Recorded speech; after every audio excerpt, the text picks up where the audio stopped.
All right, any other stations for this afternoon's net? Otherwise, I'm going to kick off. ZS6 OPS is standing by. Sorry for the delay. ZS6 RBJ is listening. Okay, there we go. Mr. Rory has joined us as ZS6 RBJ. I think he might have been looking for the radio that got hidden in the kitchen cupboard. Might have been with the pots, pans, or the cutlery, not too sure. Any other call-ins? ZS6 Oscar Papa Sierra is standing by.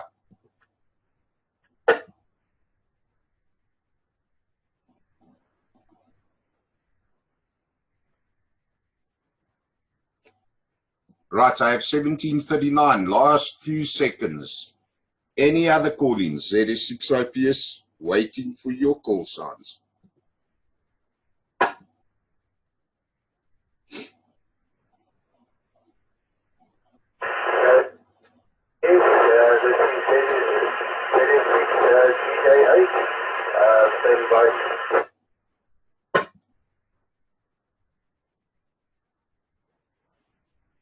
All right, last station, you came through with a lot of rain there. I think it was DJO. Please just confirm ZS6 OPS standing by.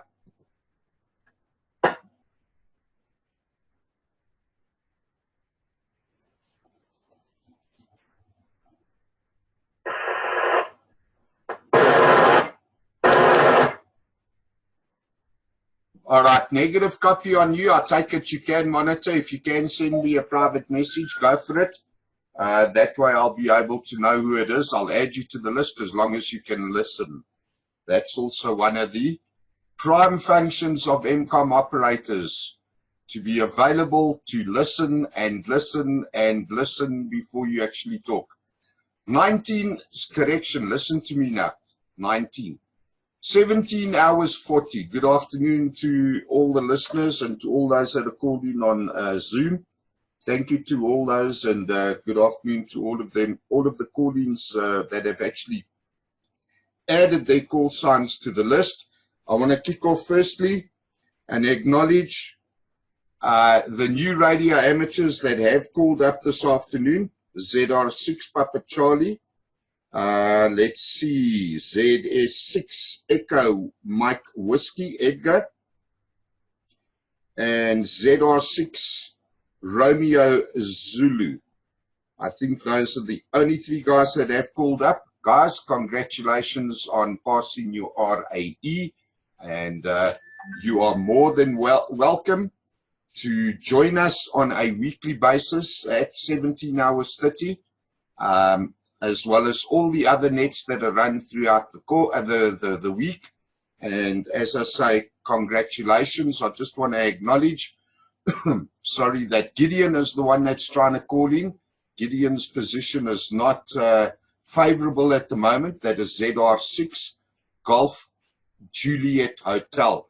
And congratulations to you, Gideon, for passing this afternoon. I just want to clear the timeout timer.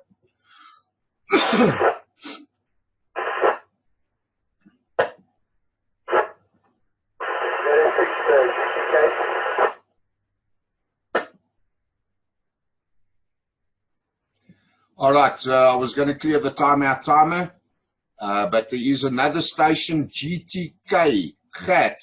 Just confirm you might have to change your position a little bit. I don't think the handles are making the repeater there. I think it's Cat, ZS6, Golf Tango Kilo. Confirmed from ZS6 OPS.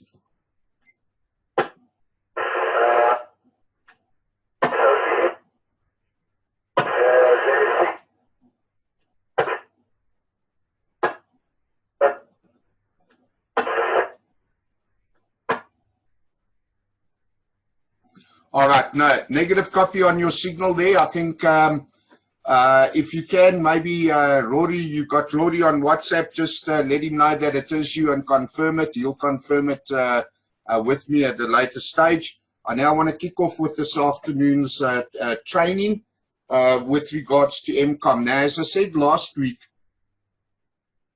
I wanted to do a follow-up with regards to the psychological impact that disasters and emergency situations have on affected persons.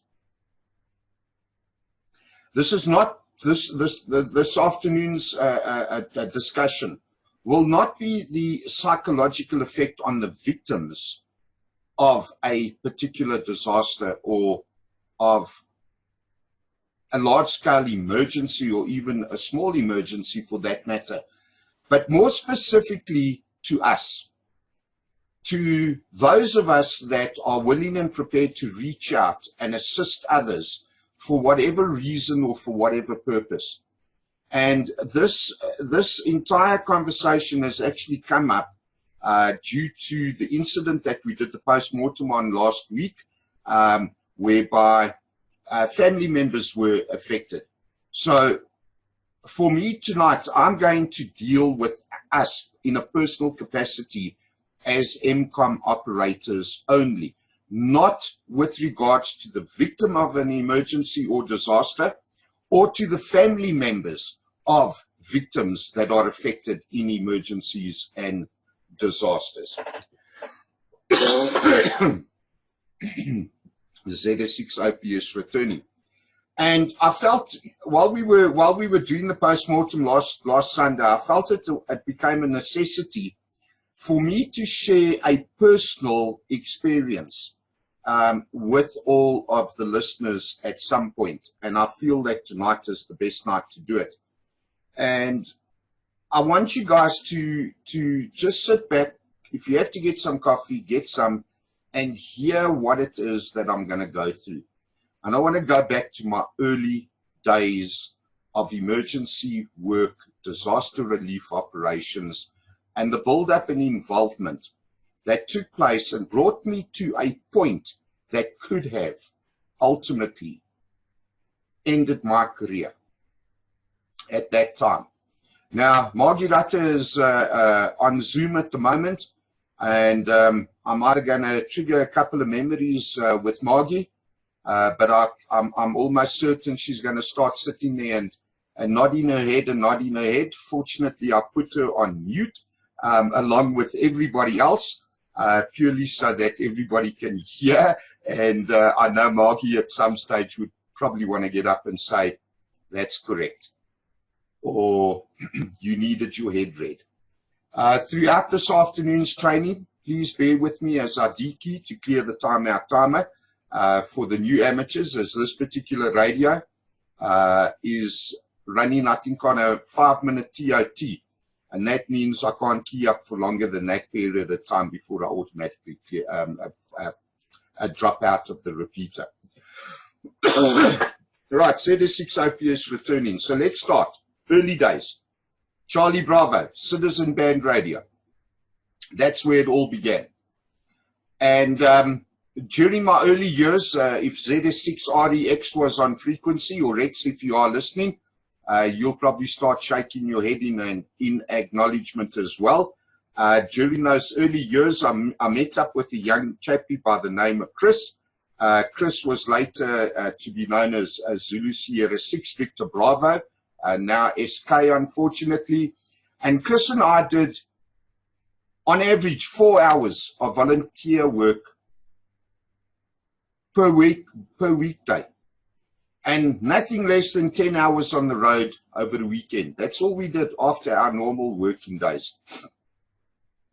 And while they were busy preparing the new November 1 Potch Highway down at the old Uncle Charlie's intersection, this now was early 1980s, we witnessed a catastrophic motor vehicle accident between an old Peugeot 504 and a Bucky.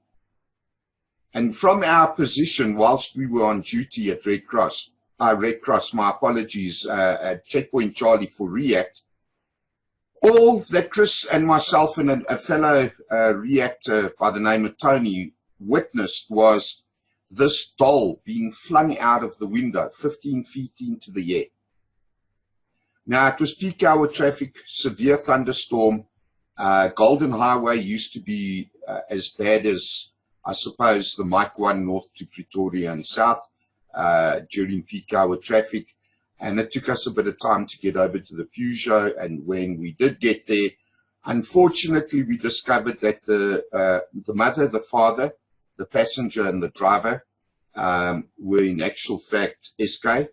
And under the seat was a young daughter, also SK. And after a few minutes, we realized that that doll that had been flung into the air was in actual fact a 9-year-old girl by the name of Belinda. Belinda was not wearing a seatbelt along with the rest of the passengers in the vehicle, and she got thrown through the passenger glass window, shattering it in the process of being flung out of the vehicle at the time of the collision. Fortunately, she only had a couple of broken bones, 2 arms and a leg, maybe a couple of rib fractures, but was severely lacerated from head to toe.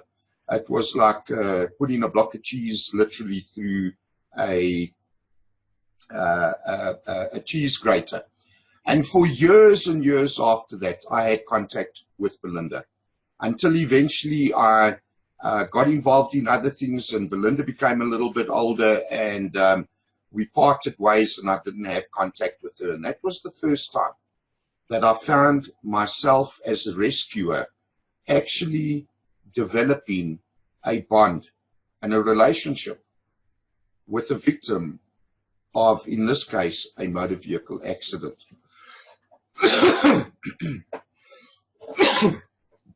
Now, ZS6OPS returning. Sorry, Rory, can you just confirm that I didn't drop out on that last over? ZS6RBJ, ZS6OPS. Yeah, all perfectly readable, chat. Go ahead, ZS6RBJ. All right, acknowledged. Thanks a lot there, Rory.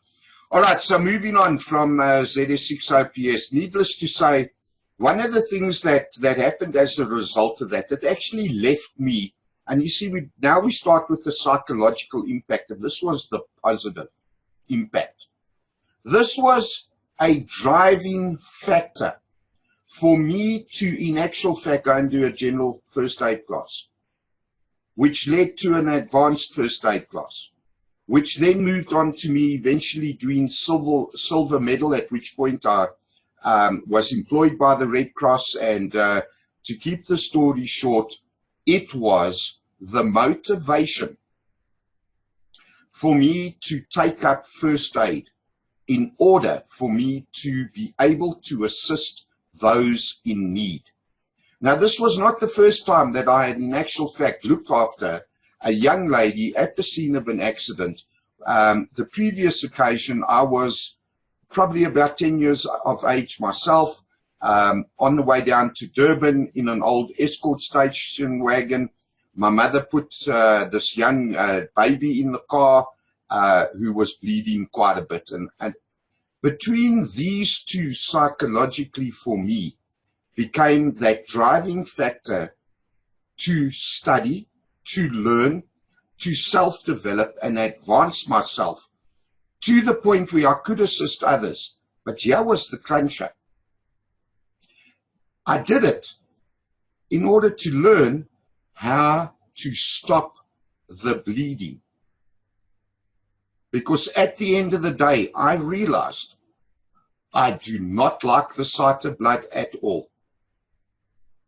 And I figured that the only way to stop the bleeding was to learn, or not to see the bleeding, was to stop the bleeding. And therefore I had to learn how to go about dealing with these situations. ZS6OPS returning. So moving on, over the years, I'd spent, by the time that I got to a point of becoming very involved in the situation of the day pre-94, so we're talking like mid-1980s. I'd already spent several years with the ambulance detachment. To be quite honest, I do not remember what the highest qualification was on provincial level at that stage.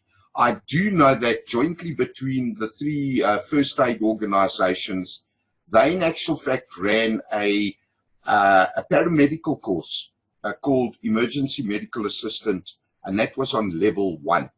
And I know that a lot of Joburg Amber guys, for example, were members of one of the organizations and therefore utilized those qualifications. However, I never went to EMA level. I never did it. I sat on silver medal for several years, despite becoming a first aid instructor, CPR instructor, etc. Until we got to this point just before the pre-94 escalation, where I was forced into actually doing my gold medal first aid, which I did.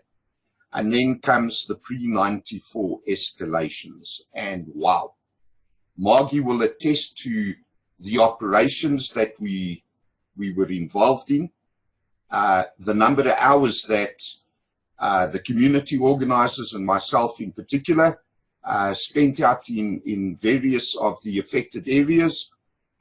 We would be away for days at a time, getting involved in the hospital strikes, in particular Baragwanath, Natalspruit Hospital, spending days on end without going home, without change of clothing.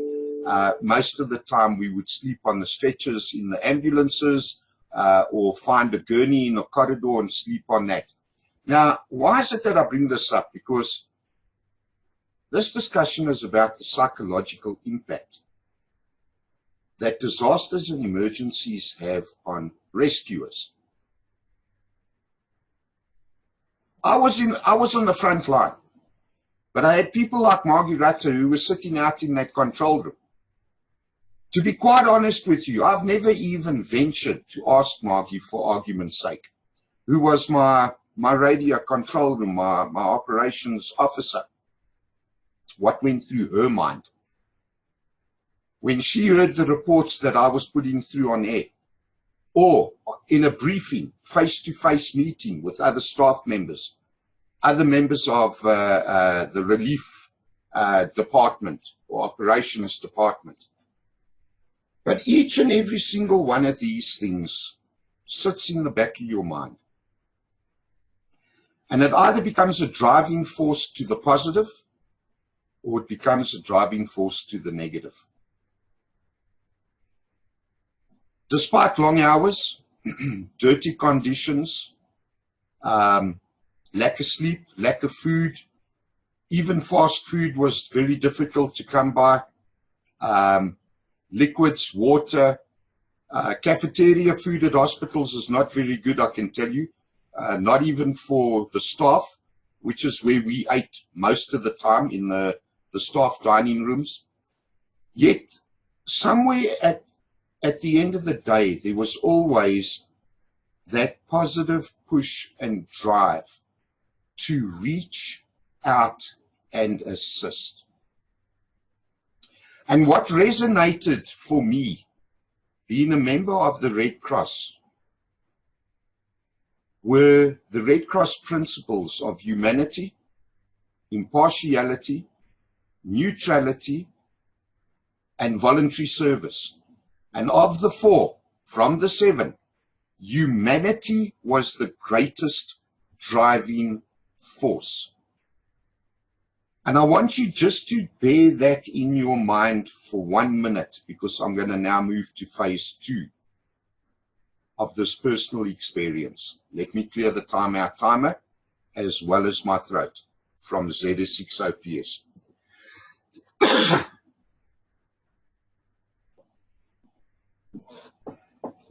Right, ZS6OPS returning. Mid-80s. We involved in some very serious operations. The most heartbreaking situation that I recall to date is sitting down here at one of the hostels not far from us in the West Rand and witnessing the effects of people going to work at a time of a strike and then suffering spear injuries. I don't want to be graphic on air, but I need to lay a little bit of basis on this. Not long after that,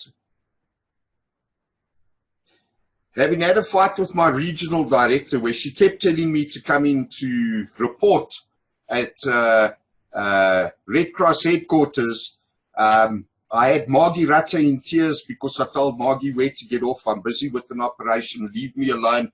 Not even the regional director has authority over me in the field. My safety takes priority. And then the regional director was on the radio instructing me and giving me commands to be there. And fortunately, we were on a commercial frequency. I told him to where he could get off, but not very politely, I must tell you, until eventually the regional director was on air.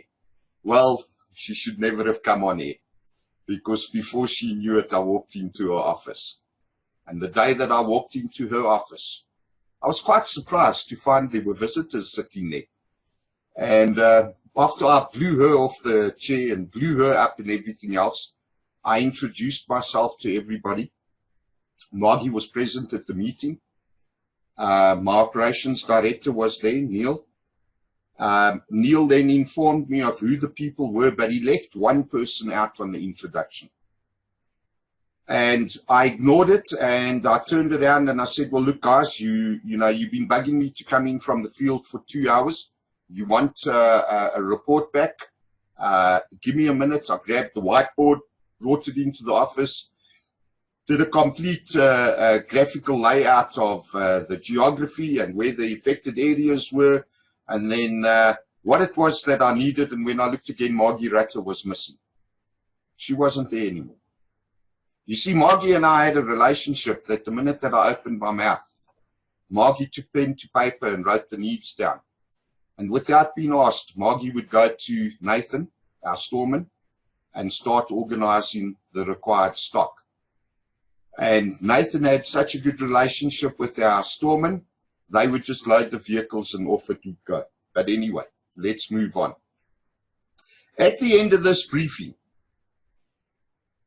the elderly gentleman who happened to be the head of the International Committee of the Red Cross delegation in South Africa informed me that they would like to do a survey of this particular area because the ICRC was looking at getting involved, which I agreed, and I took him out. And that one person that was not introduced to me was a young girl, according to my mind's eye, sitting in a chair next to this elderly gentleman. I actually thought it was his daughter.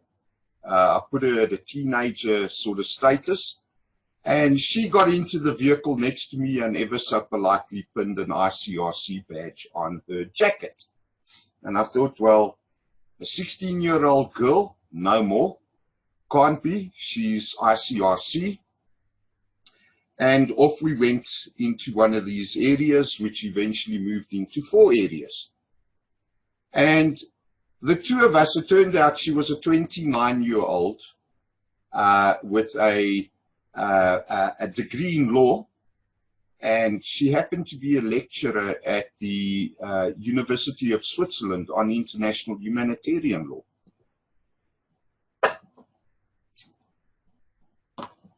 ZS6IPS returning. This is August of this particular year. And we spent the next 7 hours out in the townships and other affected areas doing assessments, and I brought this young lady by the name of Bridget up to speed on the operations that the South African Red Cross Southern Transvaal was running without any funding at that stage. Over the next couple of months, Bridget and I developed an exceptionally good working relationship. We'd step into meetings and we could basically finish each other's sentences.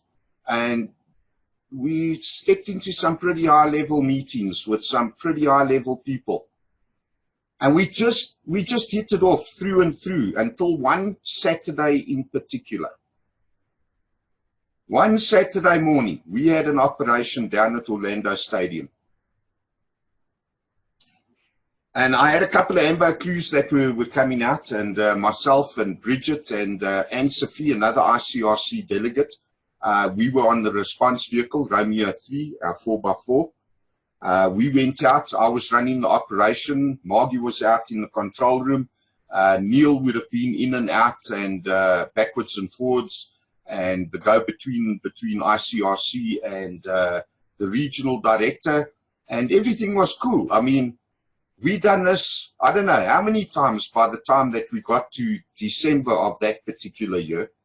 And we walked into the stadium and we did our initial assessment, and we decided on where we were going to put the ambulance crews and where we were going to put the first aiders, and where we were going to put the community organizers, and the entire operational plan was basically coming together. And Bridget and Anne-Sophie and myself walked out of the stadium, and as we walked out of the main gates, I picked up the pace. And for me, this was critical. I picked up the pace and headed towards the 2 ambulances that had arrived, because I wanted to get to them. You know, yeah, I am net controller. Dude, I'm the boy, I'm the man in charge. I've got to get there and give them the instructions, you know. And I just heard this commotion behind me. And I turned around, and there was a patient on the ground. And a split second before I turned around, the look on those Red Cross volunteers' faces told me we had a serious problem, which I then discovered a patient lying comatose before my feet, literally. Anyway, our training had kicked in, everybody jumped in, and we started to do the head-to-toe and the ABCs and all the rest of it. And I must admit, here's the psychological part, people. I didn't know who the patient was until I flicked the hair off of her forehead and discovered it was Bridget. Some chappie had run past me and hit her with an elbow, knocking her out, completely unconscious. Guys, I want you to understand this. It was at this moment in time that I realized the love that I had for this woman. My heart broke. Literally broke to the point that my ambulance crews on duty, when we loaded Bridget into that ambulance, Alpha 1-2, I was on the left-hand side or Bridget's right-hand side lifting that stretcher. 2 of the ambulance attendees, 2 of the volunteers lifted me at the same time and shoved me into the back of the ambulance. And as they did that, the one took the keys of Romeo 3 out of my pocket. Nobody was allowed to drive Romeo 3. John, you are out there. You will attest to this as well. John, Declan, Donnie, Chippy, myself were basically the only guys permitted to drive Romeo 3. You didn't do that.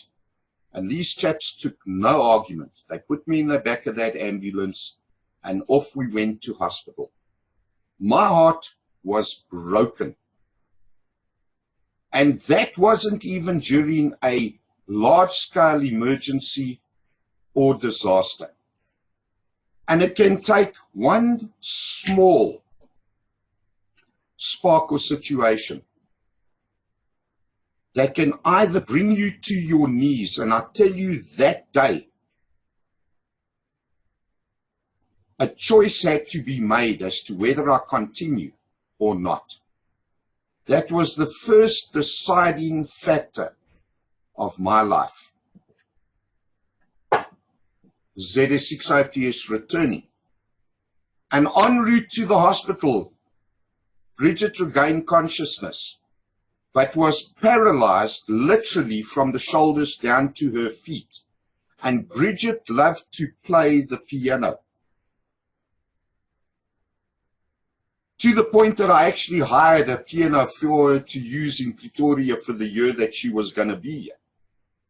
And man, no more piano. Fortunately, and thank the Lord, Bridget recovered completely, but with the shiner the size of a white saucer plate in black, and spent the next couple of days recovering and recouping from her injuries with Margie Rutter. Margie took her in so that she had companionship through this. This was a devastating factor in our lives,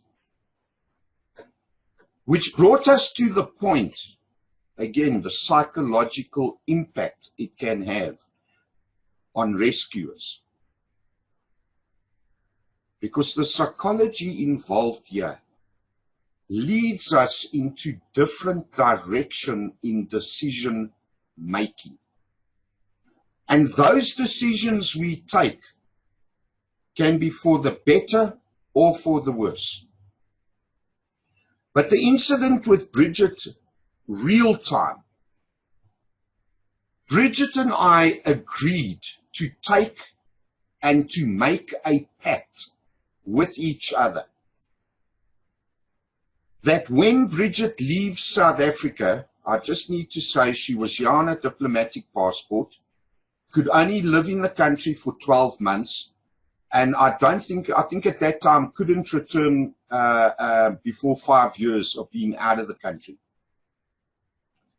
We took a pact that if anything ever happened to either one of us, we would never, ever let the other party know.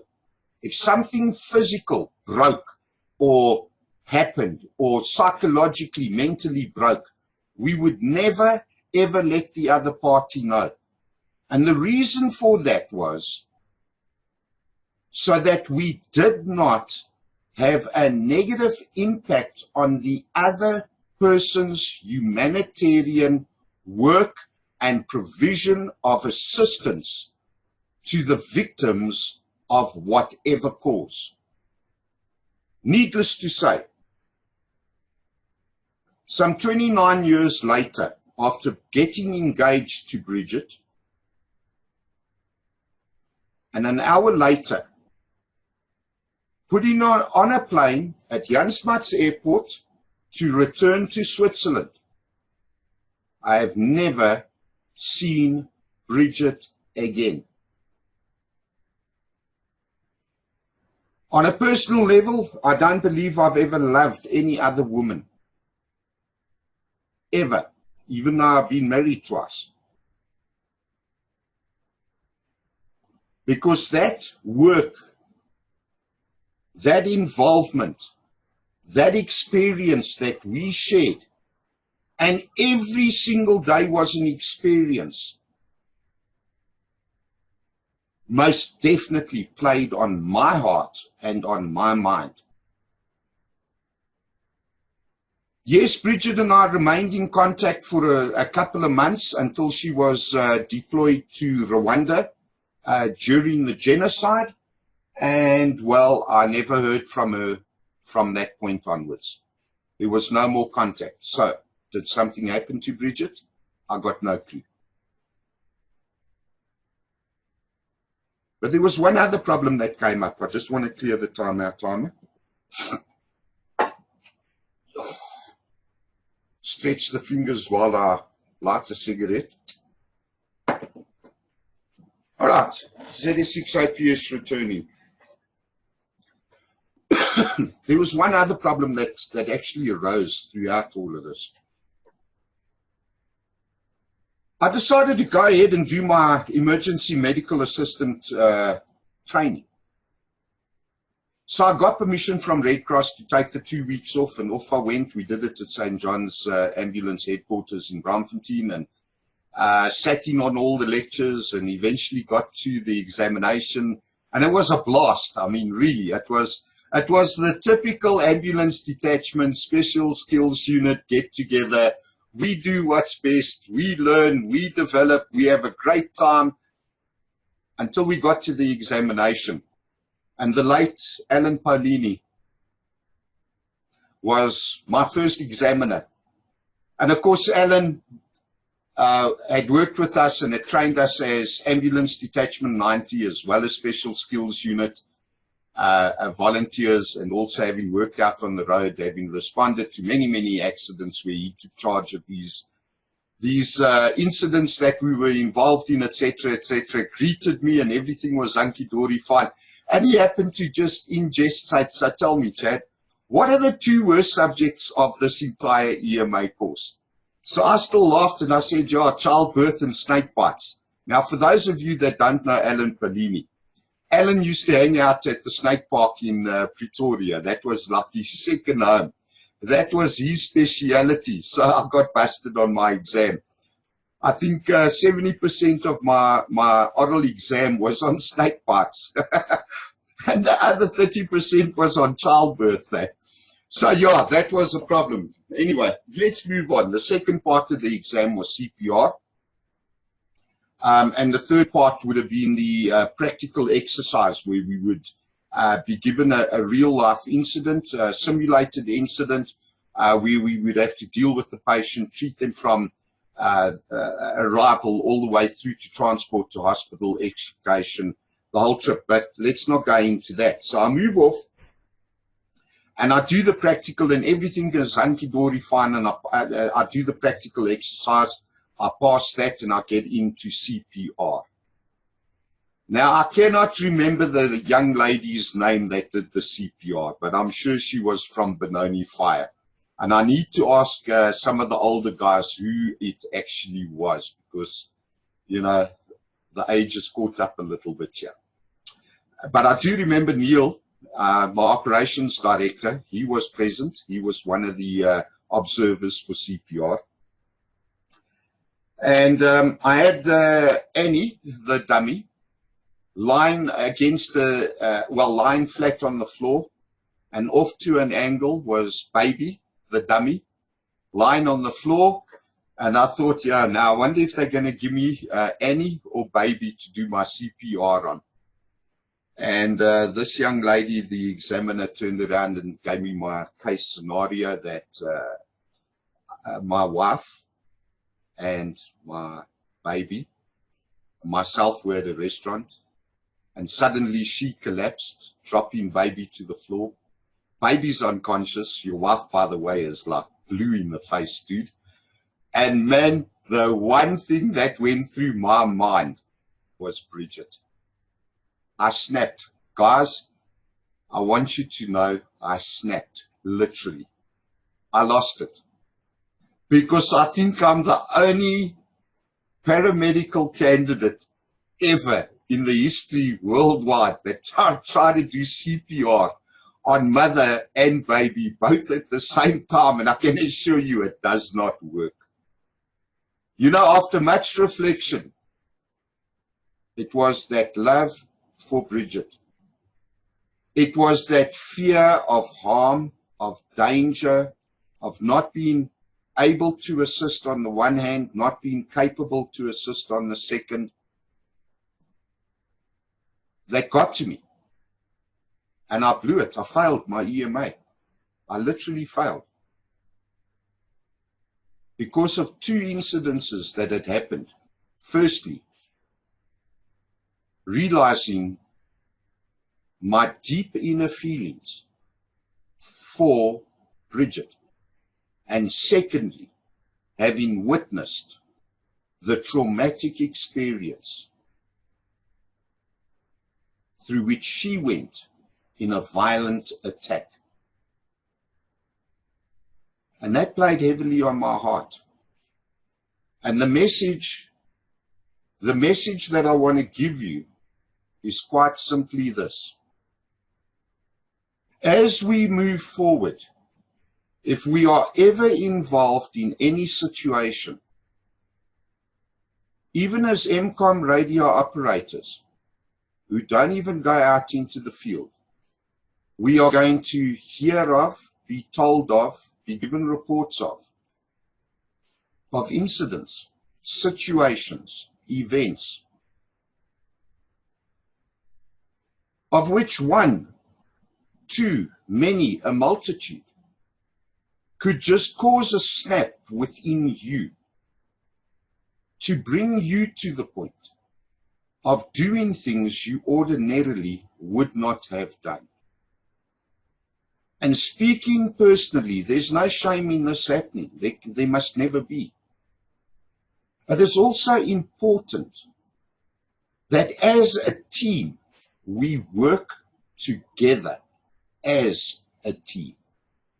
It is important for us to train together as a team. It is important for us to do things where we are supportive of others and supportive of our volunteers. I want to clear the timeout timer.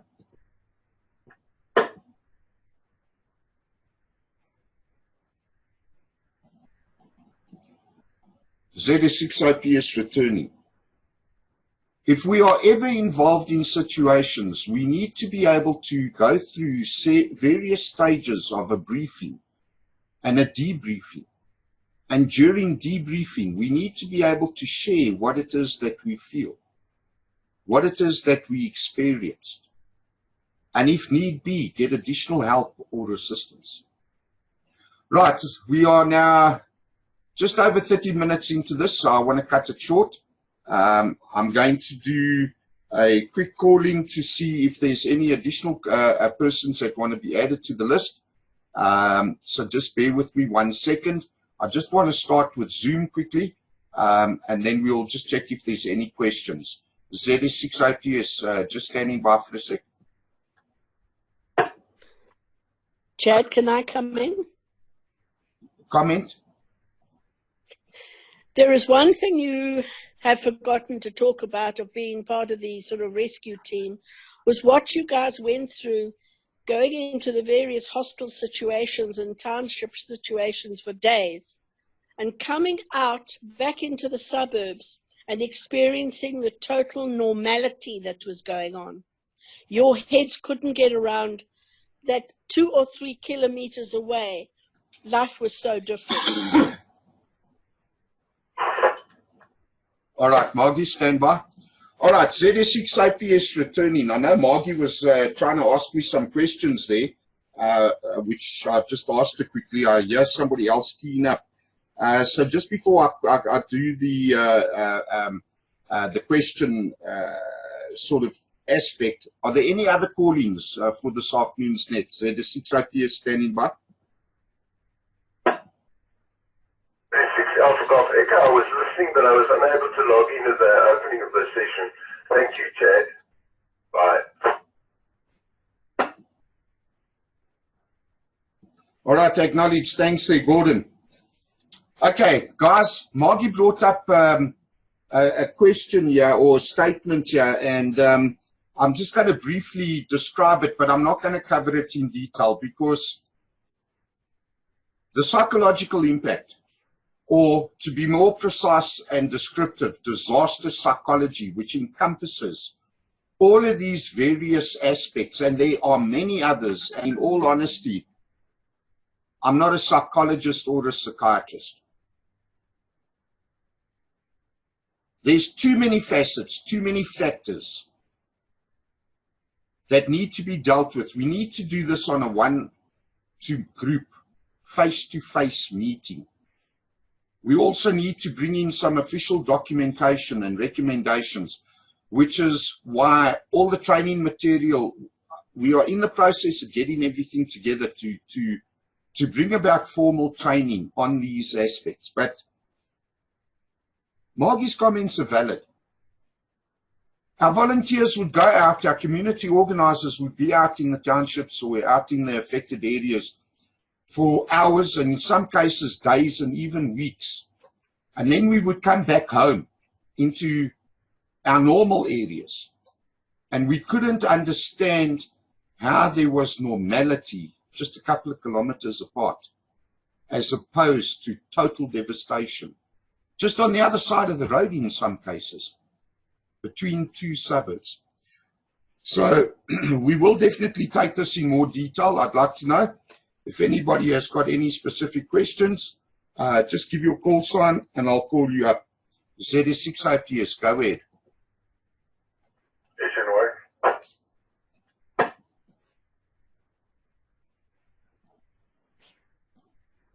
All right, any other stations with the questions? ZS6 OPS standing by.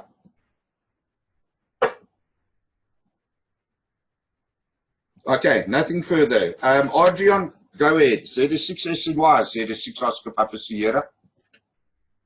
ZS6 OPS and the group. Basically, I just want to describe a situation where I was in an office situation with a person getting a heart attack and an EMT arriving, and the rest of the people was quite in a panic situation all around it. Even the person with the heart attack sister was observing it. And the EMT person that came in and handled the situation, that took control, I had to compliment him afterwards, and in his way that he calmly handled the situation and actually gave tasks to the people that was, I would say, panicking or running around without a direction. And he dished out, oh, you get this guy's ID book, you do this to them, has he got family around, find out the background. How the EMT managed the emergency situation was actually very eye-opening for me, and that's why I also said I think this psychology is something that the radio operator at some stage, when there's a major scale disaster, we will have to be trained to remain calm and to be that golden voice that actually just brings calm and knowledge around. And I think that's the statement that I would like to make. ZS6 OPS from SNY. Yeah, no, affirmative on that there, Adrian. You are correct in that, which is why MCOM operators, whether you're just on radio or not, need to be disciplined, need to be trained, and need to be professional at the end of the day. And the more training that we do, guys, and the more interaction that we have with each other, both on air and off air, the more beneficial it is for us, regardless of the situation. And it can't be one person only or two people. It's a team. That, there's no I in team. There's us, there's we, there's a group. And everybody's got their place, etc., etc.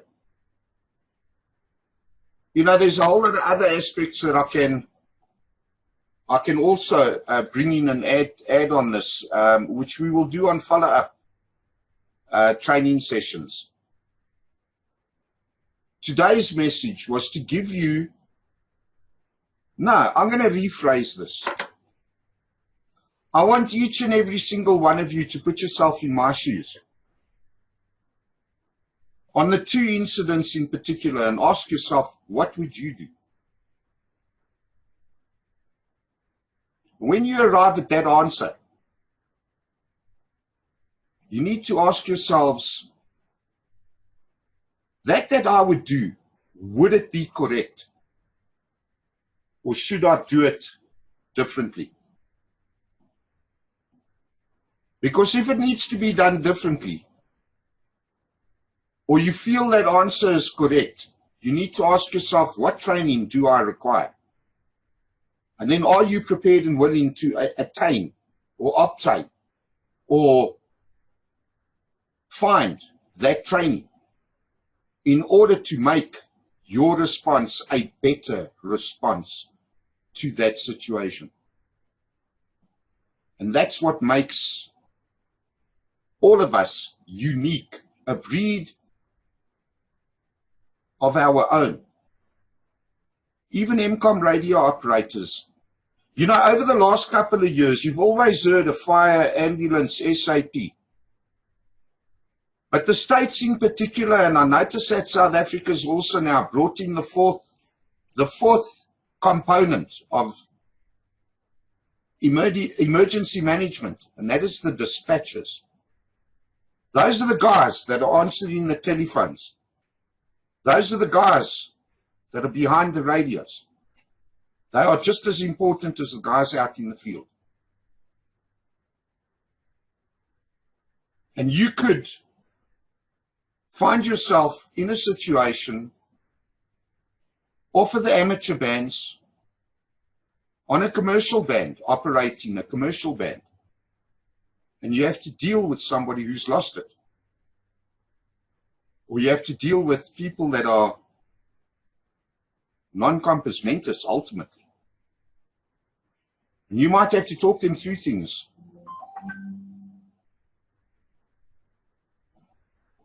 Over the radio. This is serious business, and we all need to make a commitment. And we definitely need to commit to undergoing training and to becoming the best that we possibly can. It's not a joke. This is not something that we can do for fun. We've got to take this seriously. I've always maintained that if we don't do it right, we're going to lose our patient.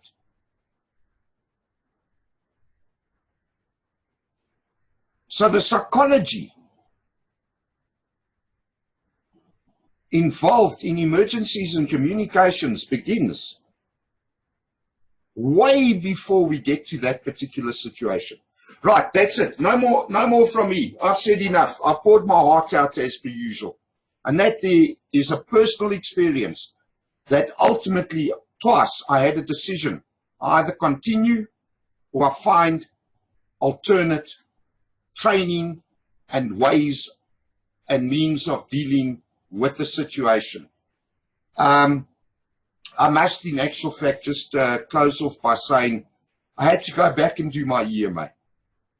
I had to go back and do my oral. Fortunately, Alan Pellini wasn't there, but Dr. Wally Klug examined me. I had to go back and do my practicals. I passed it. And I went back to do my CPR, and guess what? Same woman, different scenario, but I passed my CPR. So I eventually got qualified as EMA. Ladies and gents, I say ladies and gents because I'm sure there are ladies out there. I'm going to do a final call for any late callings, and then I'm going to close the net. ZS6IP is standing by for further callings.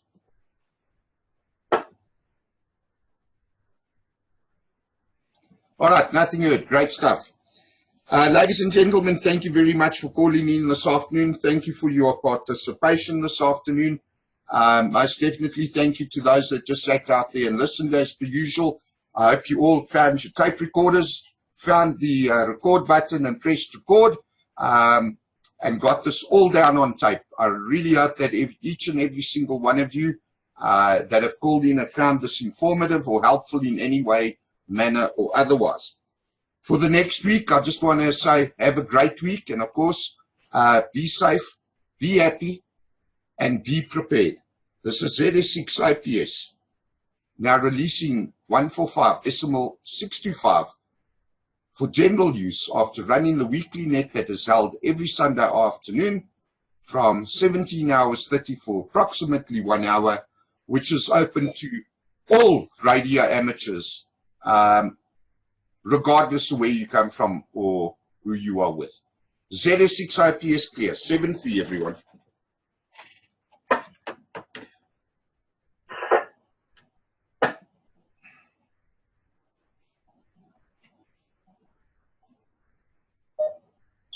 Baptist here. Are we still doing the thing after the meeting?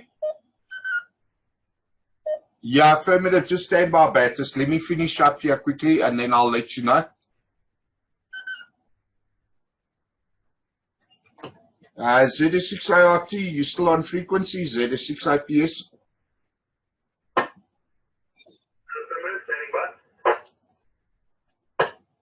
ZS6RBJ, ZS6IPS. Rory, you still there? Still listening, ZS6RBJ. All right, acknowledge. Thanks, guys. Don't forget, Batter suggested Alpha 16 test after the net. If we can go there now, please, over from ZS6IPS.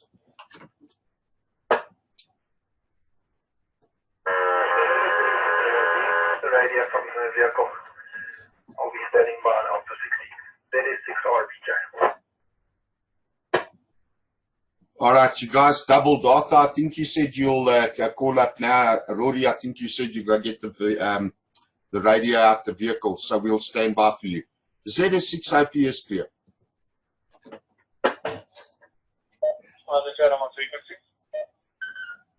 All right, good stuff there. After standby, let's just get Mr. Rory to his vehicle quickly and back.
ZR6 Papa Charlie, ZS6 IPS, are you still on frequency? Echo 3 standing by on Alpha 16. ZR6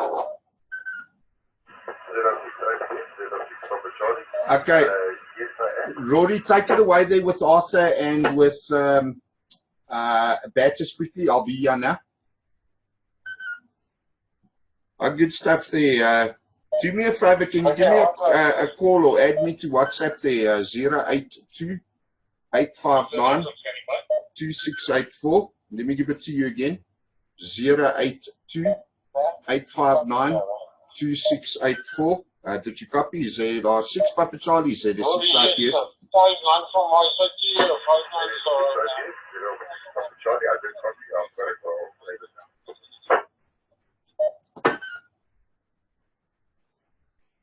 Okay, excellent. Yeah, all right, great stuff. I'll talk to you there then. ZS6 IPS clear, 7-3. From that side, the world is working very well.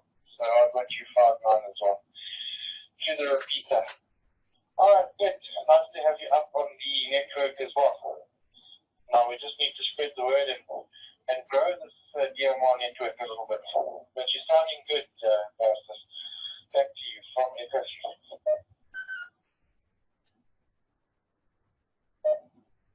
Yes, Rory. Yeah, it's just for the dipole that I put up about 12 meters up, and I'm talking through that towards you guys through the repeater. That's just to Rory Echo 3.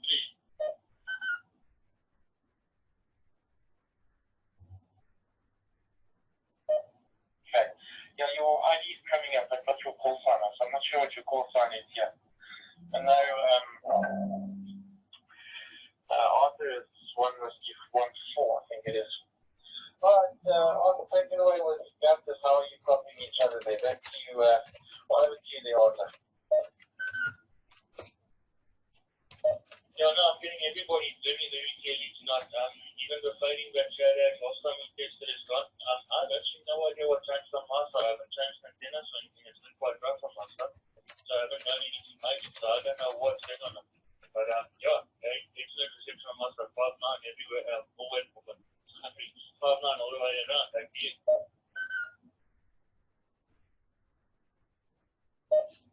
ZS6, let me try that again. ZS6 Echo Mike Whiskey. Edgar, you still on frequency? ZS6 IPS. Also for him, it was GW 54. So I presume with the incomes it has changed. So I just need to revisit that and just make sure it's my call sign. Echo 1, this is Baptist towards you.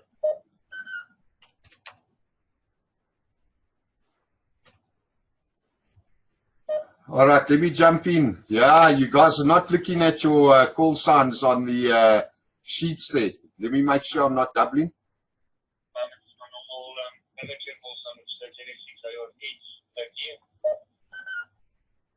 Right.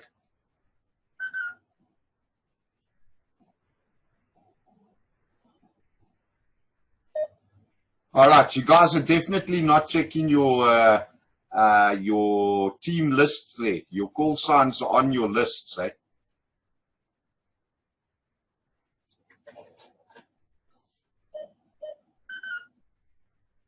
That procedure as well going forward. Back to you about the system factors.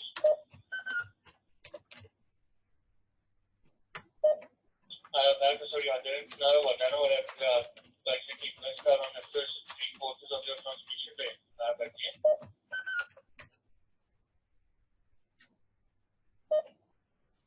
yeah, I need to get used to this radio because I start talking before it tells me to start talking. It's something that I need to get used to because it's taking a bit of time before it acknowledges that I can speak. After this is practice.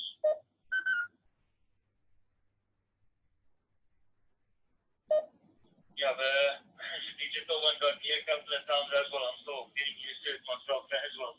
So yeah, do a little bit of practice, I think we'll get there.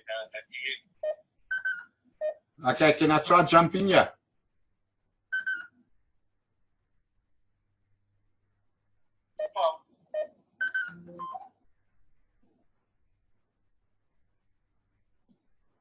All right. What I wanted to say is you guys are not checking your team lists. Your call signs are on there, over.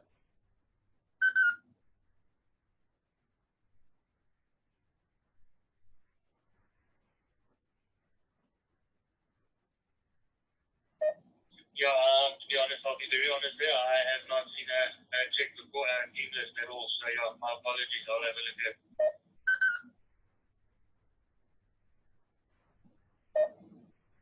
You stand from my side as well. I also didn't look at the team list, and it is something that I need to look at as well from my side. All right, good stuff. Rory, what do you think about this transmission there? I'm better than you at the top. So yeah, it's good. That sounds excellent. So I'm quite chuffed actually. And it's nice to have somebody out a little bit further. That's also part of the network. So now, like I said to him, we just need to try and grow this a little bit further. There's a real need for it. And I think people are starting to wake up to this. Thank you, Jeff.